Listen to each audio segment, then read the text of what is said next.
প্রথমত মানে এত দুঃখ এত অশান্তির মধ্যে একটা খুশির খবর। আজকে আমাদের দিলীপ ঘোষের বিয়ে।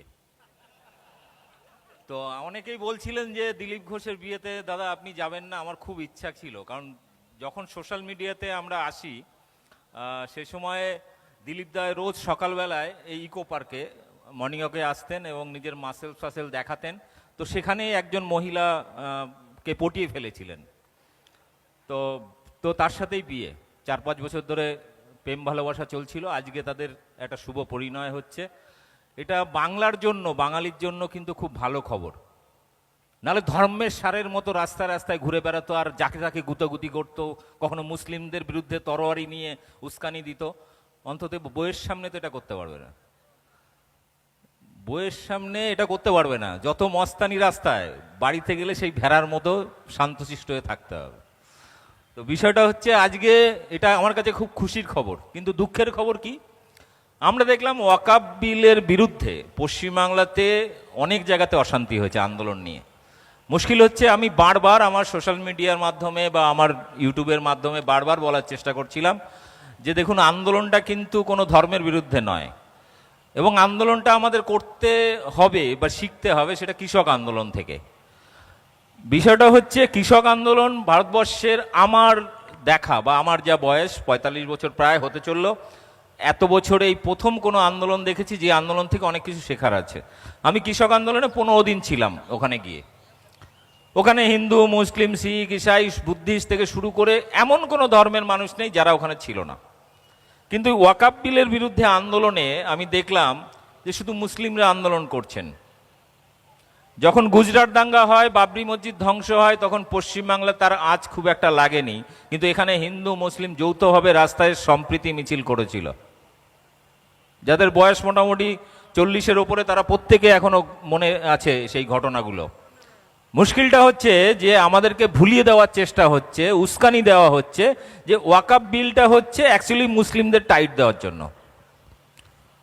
তো মাঝখানে শুভেন্দু অধিকারী, দিলীপ ঘোষ এরা একটা বক্তব্য দিচ্ছিল, জাগো হিন্দু জাগো, হিন্দু হিন্দু ভাই ভাই।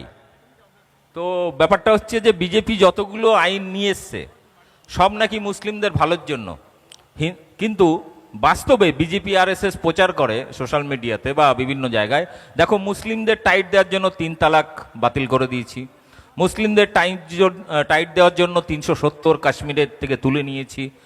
মুসলিমদের মানে যতগুলো আইন করেছে বিজেপি সরকার, একটা হিন্দুদের জন্য আইন করেনি।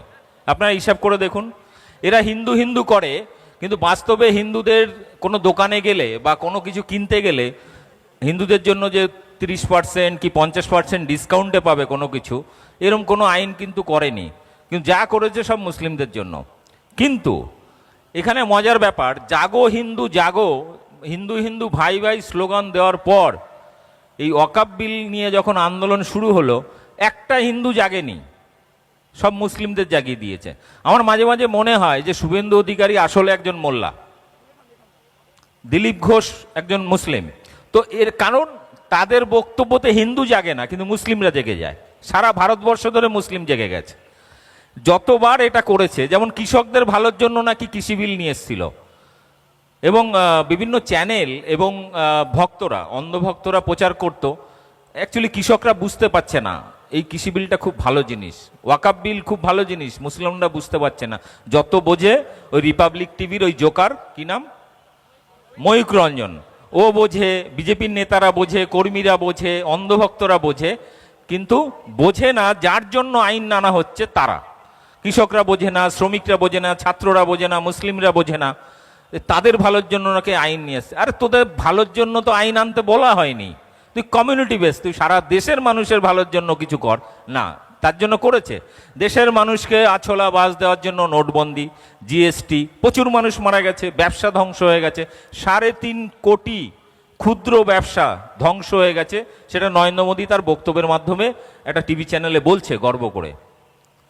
আর লাভ হয়েছে কারণ শুধু লকডাউনে 2.5 গুণ ব্যবসা বেড়েছে আদানি আর আম্বানির, আর কোনো ব্যবসায়ীর বাড়েনি।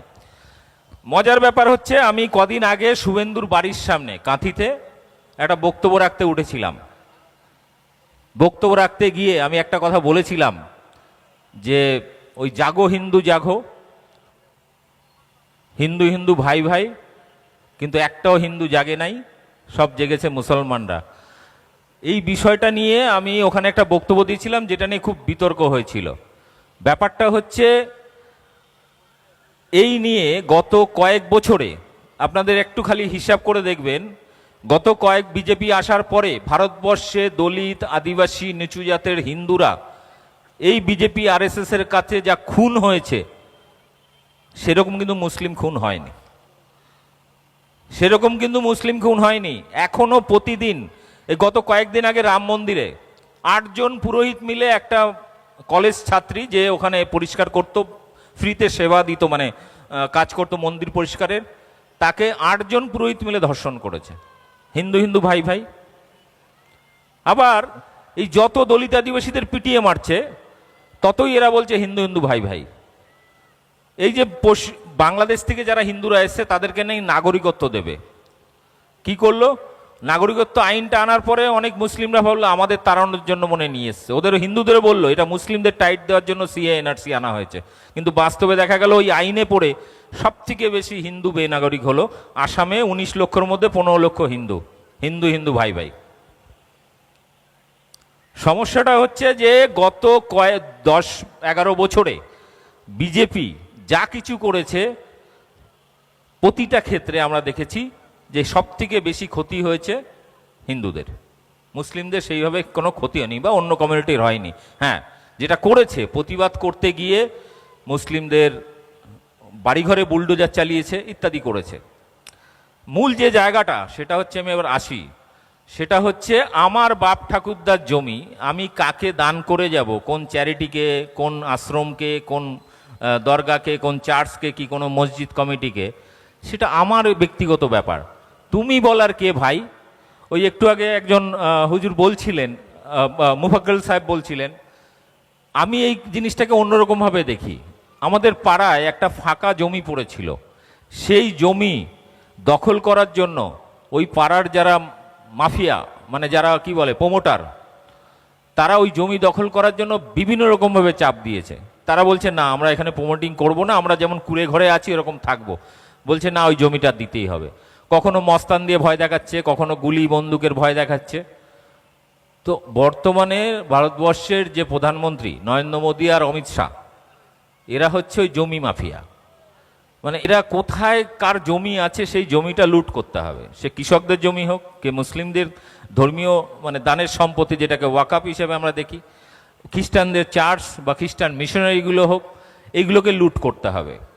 মানে এরা হচ্ছে প্রধান